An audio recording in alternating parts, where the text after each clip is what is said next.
when you get a big fish quarterback, he tends to attract other big fish.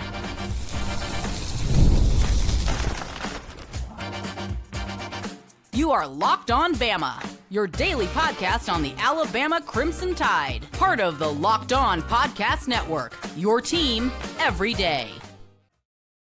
I'm Luke Robinson. That's Alabama internet legend Jimmy Stein, and this is Locked On Bama. Alabama got a commitment from Elijah Haven, so what does that mean for other potential big-time players? We're also going to start our 100-day countdown. 100-day countdown. Alabama's 100-day till practice. And so Jimmy's got another countdown, which we appreciate.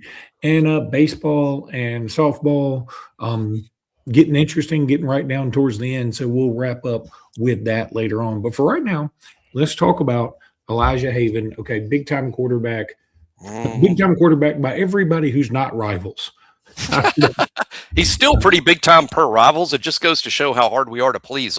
Rivals is like, this is the 7th best quarterback in the United States. He's one of the top 100 prospects in America. And we're like, you're terrible at your job. You can't rank kids. You know, and what's funny to me about people complaining about it is, are the people complaining, did they watch tape of, let's say, 40 or 50 quarterbacks and come up with their own ranking? No, I bet they've not. I bet they haven't. But nevertheless, Rivals is way behind the other two. The other two have Elijah number 1, right? Yeah, and I mean, my question would be, did Rivals watch the tape? Because, again, okay, if it were somebody else's tape, and again, let's put it in the context of Trent Seaborn. Yep.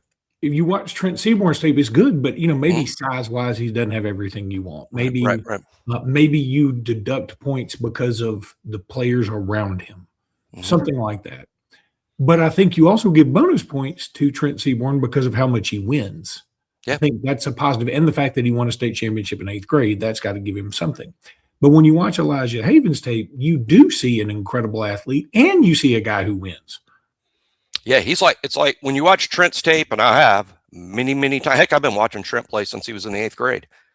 When you watch Trent tape, I would say he's got typically great tape. And by that, I mean, you know, Trent looks like the typical power 4 quarterback prospect. That's what he looks like. I mean, in terms of, and by typical, I mean a typical one that's got a dozen or more big-time offers. I'm not talking about just any other 12th grade quarterback prospect. Heck no, he's a million times better than that. What I mean is, in terms of like, hey, if you want to watch tape of kids that are going to sign with power 4 programs and play the quarterback position, Trent's tape is typical of those guys. I mean, he looks like a power 4 quarterback. He looks like a guy that could play for Alabama. Then you watch Elijah's tape and you think you're watching an audition for the next Avengers movie. Yeah. I mean, there's some superhero stuff, and I'm not even really joking around. I mean, there's some superhero stuff to Elijah Haven's game. He's huge. He's fast. The video game numbers he puts up as a passer and a runner, it's just a different thing watching a 6'4+ guy who weighs 220 pounds, who's not even a senior in high school yet, who runs. I mean, there's no offense, he can't run. He could do the RPO thing. He could do the I'm a running quarterback thing. He could do the Milrow offense. He can do the Ty Simpson offense. He's really got some superhuman type traits, and that's what makes him special for sure. Okay, so you got this superhuman Age of Haven Avengers movie with or Avengers Infinity DeBoer, whatever you want to do here. See, like Infinity War. I do like that. Thought that was better what the reaction was, but well, I was just thinking Haven's like Thor, and you know, Avengers, he's like Thor or something, like crazy powerful. And Trent, also an Avenger, but he's like that Jeremy Renner guy. What does he do? Shoots arrows. Well, that's pretty accurate then. I mean, that's actually a fairly good analogy, right? I mean, he's still an Avenger. Yeah, and he's very accurate. But let me tell you this, if Jeremy Renner left his bow in the car and got in a fist fight in a bar, isn't he probably going to lose? Well, he actually later on, he's a good fist fighter. He is. And he's very skilled at hand-to-hand combat. And he also later became something called Ronin, like Is this something you know from your comic books? Because this isn't in the movie, right? Some of that's in the movie when Is it? he's not ever actually called Ronan, but in the movie he's in the second movie after the big, what do you call it, the blip or whatever they called it. He was chopping up a bunch of Yakuza guys, and Scarlett Johansson's came and saw him and whatever. Okay. None of that matters to me. I'm just trying to come up with a good Avengers analogy here. So the first guy I think of that he could help recruit the most is Monshun Sales. Oh, absolutely. Now, here's another thing I think about Sales. This doesn't necessarily mean Texas won't get him, but Texas already has a kid, I think something Royal, Easton Royal, something like that, Royal.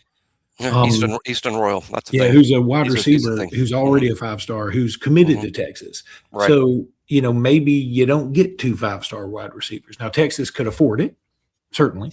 But I'm thinking Monshun Sales ends up being in Alabama's class, and he's Alabama's bell cow receiver. And, having Elijah Haven there to pitch, it can't hurt. It's huge. It's huge. I would tell you it's this huge. For those, I think everybody listening to the show followed Cam Coleman's recruitment when he entered the portal from Auburn. And I bet if you quizzed all you folks listening, and I said, why did Cam Coleman go to Texas? I bet most of you're hollering at your radio or your TV, or money. That's why he went to Texas. I would tell you that was a part of it, of course, because because it's Texas. But no, he went to Texas because of Arch Manning. I mean, he wants an NFL pro-ready quarterback getting him the ball because he's going to make more money in the NFL. If Texas was, quote, only paying him $500,000, that's worth it, right? You go get paid $500,000, and then Arch Manning helps launch you into the top 10 or 12 in the draft, where you're going to make a heck of a lot more than anybody's making at Texas, including Arch.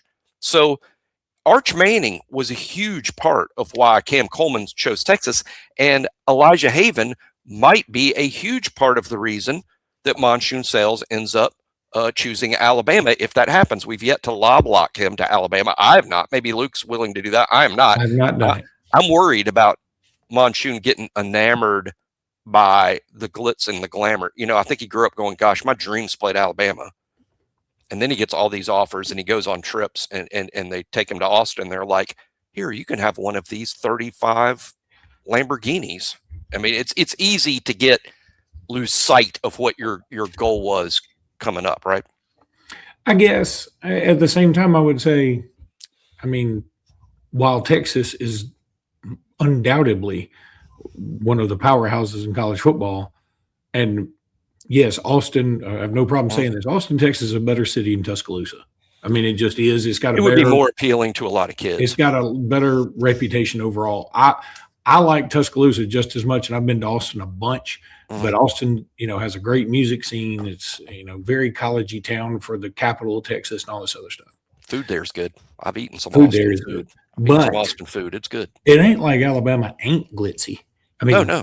We're up there. And so, it's not, if you want real glitzy, go to UNLV, bro. Tuscaloosa is like the capital of college football. Austin is just merely a capital. Ooh. How's that? Jimmy said that, Texas fan. That's all your anger. It's the capital of Texas, so it's a capital. All right, so who's somebody else that Elijah Haven could say?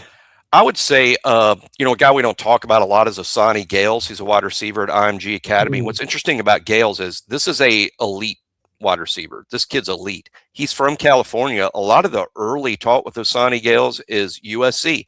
I think, like Sales, who kind of grew up going, gosh, I think my dream is to play at Alabama. Gales grew up, I think the dream was USC. But as he's gone to IMG and is an IMG kid now in Florida, he's gone to the other side of the continent. I think your eyes get opened up a little bit. And I think Alabama's one of the things that's opened his eyes, just like Sales could be getting interested in some other programs like Indiana and Ohio State and Texas. Gales likes Alabama, and he is a top 100 player nationally and is a big deal in the wide receiver scene, to say nothing of Xavier Sab. Hey, look, Sab's brothers are there. He's more familiar with Alabama's program than any other program. This is a 5-star kid. Neither one, Keon and Amari, were not the highly ranked 5-star type prospect that the youngest brother Xavier is. So Xavier Sab's a guy that could get Obviously it's wide receivers you look for. Also tight ends. Colt Lumpras is committed to Alabama. I don't think there's a marriage there yet. I think the commitment, the engagement is maybe on shaky ground, but that's also not over. It will be interesting to see what Colt Lumpras thinks about Elijah Haven and what the new tight end coach at Alabama thinks about Colt Lumpras, because that's a two-way street. That'll be interesting to watch. Malik Howard is a tight end from Tennessee that likes Alabama. I love Malik Howard.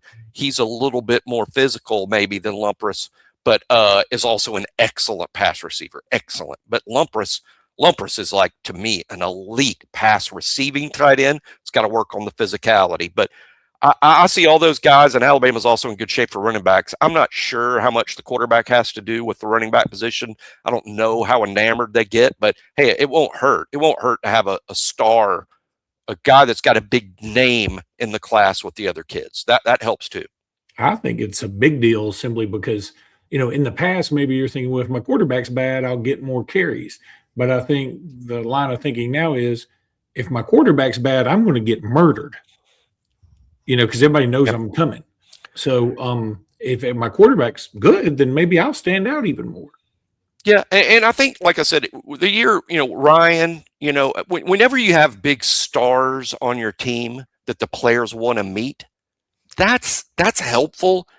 And that can happen in your own recruiting class. One thing about Elijah Haven is every kid that's considering Alabama, they know who he is.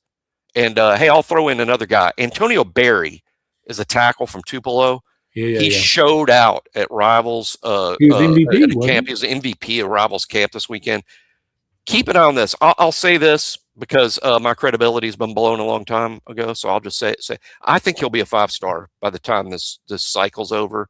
And I'm saying that before he commits anywhere, so people don't think this is an Alabama thing. He could easily end up at Ole Miss and not Alabama. But I do think Alabama's got a great shot with him. He's currently a 4-star on every service, Rivals, 24/7, and ESPN, across the board, 4-star. I think this kid could end the cycle in the top 32, which makes him a 5-star. Okay, we're going to talk about one Mr. Anderson Green.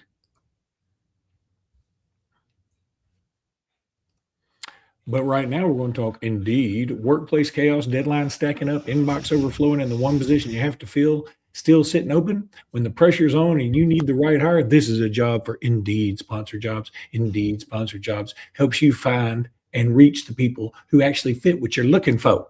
Skills, experience, location. So you're not just hoping the right candidate stumbles across your post like a sucker. And here's a stat that says it all. In the minute I've been talking to you, companies like yours made 27 hires on Indeed, according to Indeed data worldwide. So if you're hiring, spend less time searching and more time interviewing candidates who check all your boxes with Indeed Sponsored Jobs. So listeners of this show will get a $75 sponsored job credit to help get your job the premium status it deserves at Indeed.com/podcast. Yes, that's true. Indeed.com/podcast. Terms and conditions apply because they apply to everything. Need to hire? This is a job for Indeed Sponsored Jobs. Jimmy Stein guarantee. Do you say data or data? Are you a data That's why guy I say or both. data? I don't want to offend anybody. Which one do you say? When you're on the phone doing fountain business, when you're doing fountain business, do you say data or data? I say data. I say data too, but I've probably used both.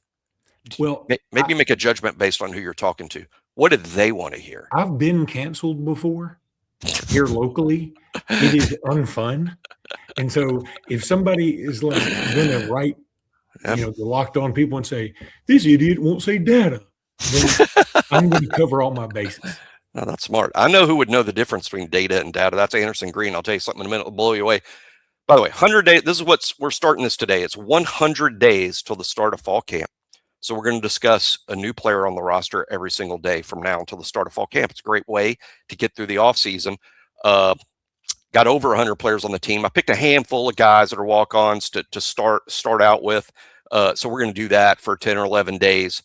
But every player on the team will have their day. And today's Anderson Green Day, so everybody gets to learn about this guy. And believe it or not, Anderson Green Day. Hey, you like that? I like it, yeah. And don't we do we still do basket case all the time? We used to all the time at basketball. I don't even remember if we do it anymore because I blocked it out. Hey, bringing up full circle, Green Day played before the Super Bowl this year. and I thought they were fantastic. They played the pre-Super Bowl thing on the field. They were really good. Anderson. Were you there? No, I watched the whole pregame thing on TV. Anderson, by the way, is a punter. There are 3 punters. The punt job is open. A lot of people are like, no, the punter's going to be the kid from North Alabama. He transferred in. Maybe. He's probably the favorite. Maybe Ethan Wofford transferred in from North Alabama, record-setting punter there. You bring back scholarship punter. Alex Asparuhoff missed last year with injury, back from injury. I met Alex one time. Big kid for a punter. He's a big dude. They like him. They liked him a ton. That's why he's a scholarship guy coming onto the team. Again, missed last year with injury. He's a contender. Anderson's the 3rd guy. Believe it or not, also a contender. Had a really big spring. Local kid from Northridge High School in Tuscaloosa. He's a redshirt sophomore. So he was recruited by the Saban Coleman Hustler group, recruited by them, came onto the team at the time of the transition. So he's only been coached by DeBoer and Jay Nunez, but committed to the Nick Saban staff. Local kid again from Northridge. How about these numbers? He's a major in accounting with a minor in real estate, which I think is really like, you're really optimistic about your future if you're majoring in accounting and you're minoring in real estate, where if you're going to sell real estate, you need an accounting background to total up all the money. That's pretty good. And it's got a 4.0. Me and you didn't have a 4.0, and by that I mean cumulatively. I was going to say, if you add up all of them, what was that? Jerry Seinfeld and George were talking, and George said, if you take everything we've done in a lifetime and condense it into one day, it doesn't look so bad. That's me and you. I think if you add up, what we had together, and probably have to include high school, we might get up to 4. There's no doubt. Might get up to 4. He's a Coles kicking guy. He went to Coles kicking camp. Was like the 13th highest rated guy. For those that don't know about those Coles kicking, Sailor kicking is another one. Coles is kind of the big punter thing. Every good punter prospect in the country they go to get tutored and coached. It's very similar to the Elite 11 type of thing. It's not so much, but it's very similar-ish, where the quarterbacks all flock to that. The punters all flock to Coles. That's KOHL. It's a big deal. Nick Saban, boy, he really depended on that. Alabama under DeBoer and Nunez, they sort of make their own evaluation. They want to bring in, they have a kicking camp. It's the first camp. It's just about 5 weeks away. They do a kicking camp where they bring in kickers and punters and long snappers from all over the country, and Alabama evaluates them right there on the practice field. But a lot of programs like Saban, they really depend on Coles kicking. Longest punt ever, something like 76 yards. Good Lord. Longest punt in spring practice this spring, got a little birdie, 58 yards. Hit a 58-yarder this spring, and he's added 20 pounds of muscle since signing at Alabama. He's a big kid. He's kind of beefcake. Yeah, for a punter. Even back in high school when he committed, he had one of those, flexing things. Yeah. Now, maybe it was AI enhanced or something. Did we have AI 2 years ago? I don't know. We didn't have a 4.0 between the two of us. I don't know that we would know that. So what's AI? Didn't he play basketball for the Sixers when we were kids? Little known fact: Anderson Green invented AI. That's another factoid.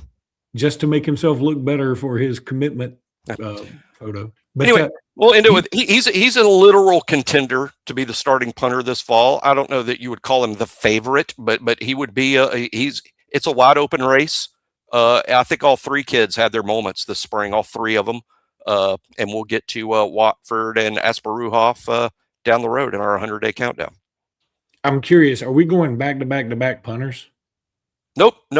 Tomorrow is a different position. Tomorrow is a different position altogether. Offense tomorrow. And one that, these are all really interesting kids, but offense tomorrow and a name that we have to learn to pronounce together. It's a different name. Well, listen. I learned how to spell Tungavailoa, and I'm down with Boomwa with a silent M. Tua has an N that isn't in there, and Boomwa has an M that you don't say. So I don't know. I talked to an Alabama coach when we were recruiting Tua and asked him, how do you pronounce that kid's name? He said, I don't know. I was having trouble with Tua at first. So, I'm not going to lie to you, but that's why we even appreciate Anderson Green even more. We got that down pat.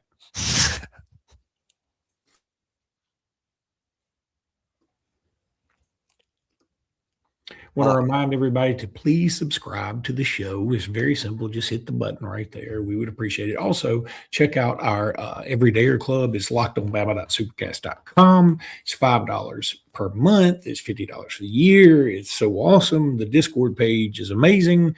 You get ad-free podcasts. But, I'm going to be honest with you. Like that, to me, in the Discord page is the selling point. It really is. And, this is just – it's going really well, and we want all you like-minded Bama fans to go. Don't come in here starting trouble.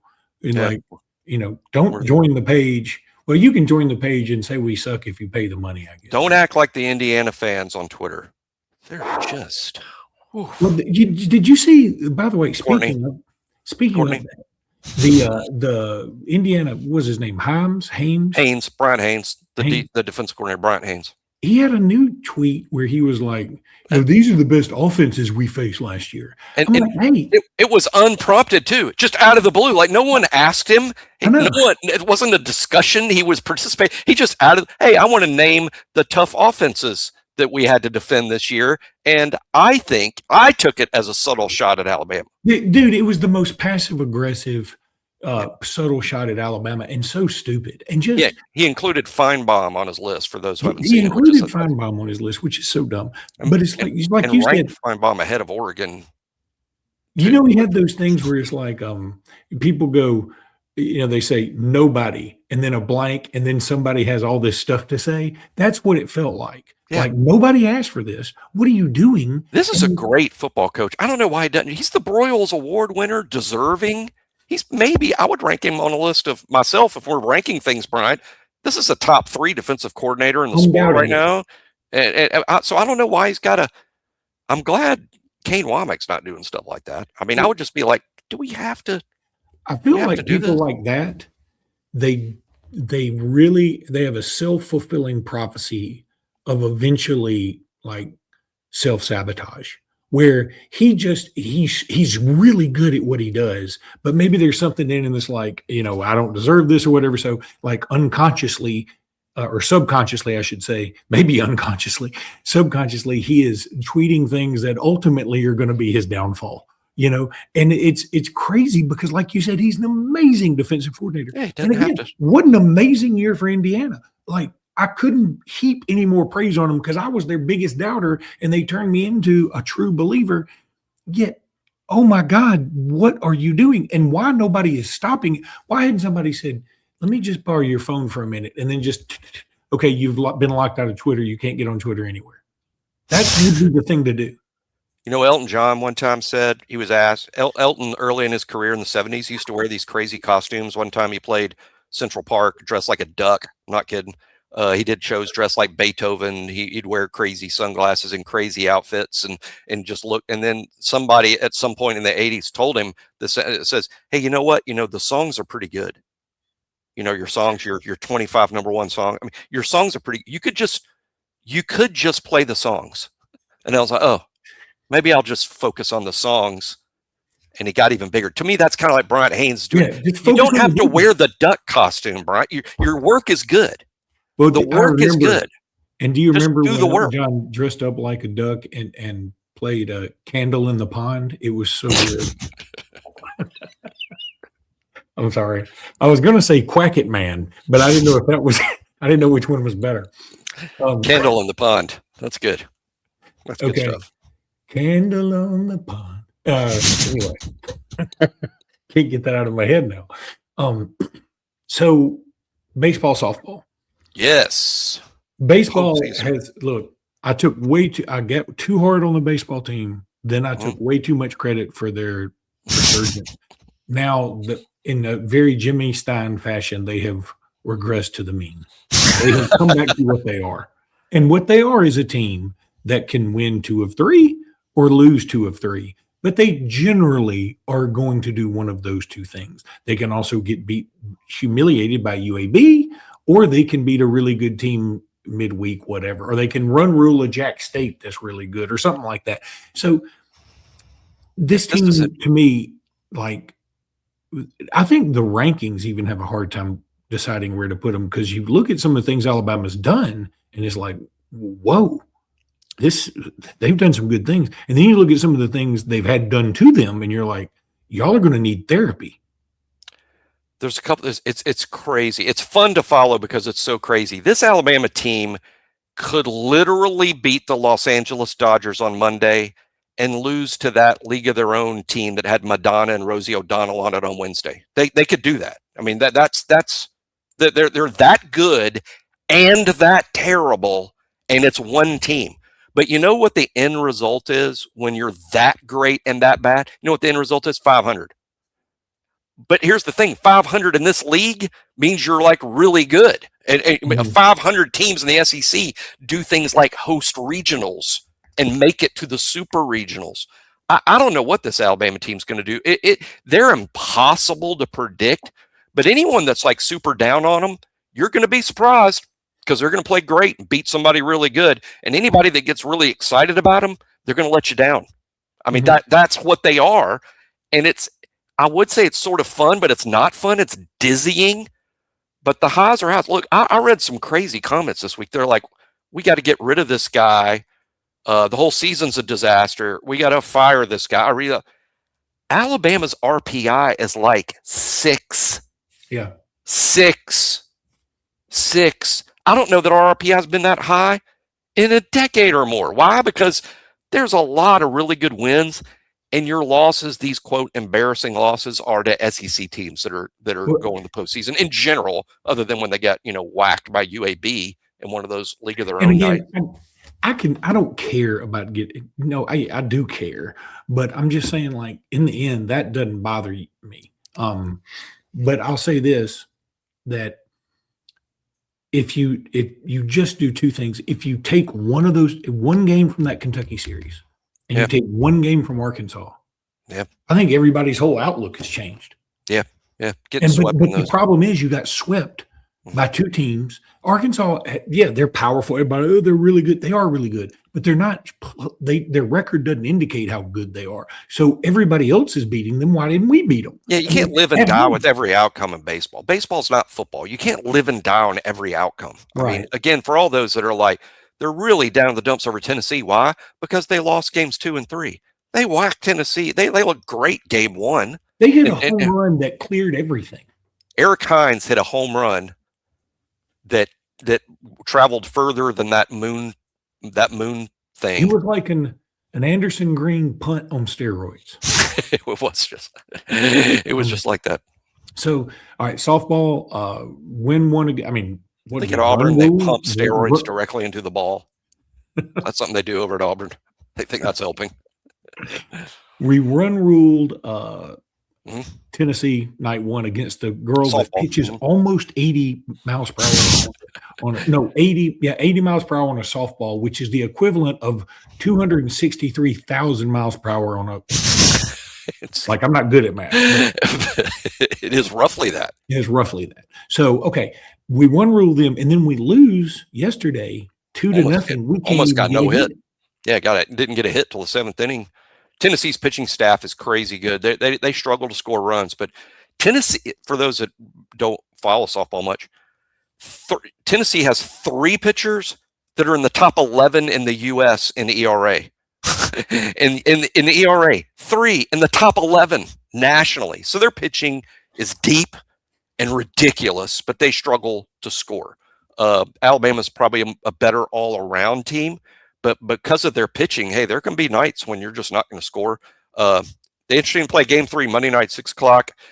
Upcoming series this weekend, Luke, I'm very excited about. Hopefully going, not sure yet. Hopefully going to 1 or 2 of these games. They host South Carolina this weekend, and could be playing for an SEC championship this weekend. Could be playing for the regular season championship. Depends on how things go with Oklahoma and what happens tonight. Phenomenal season. I know they lost yesterday, but phenomenal season for Pat Murphy and his program, which is just hitting on all cylinders. They're a championship contender. There's no question of that. All right, that's going to do it for today's pod. We'll be back tomorrow with more. Until then, roll tide, everybody. Roll Tide.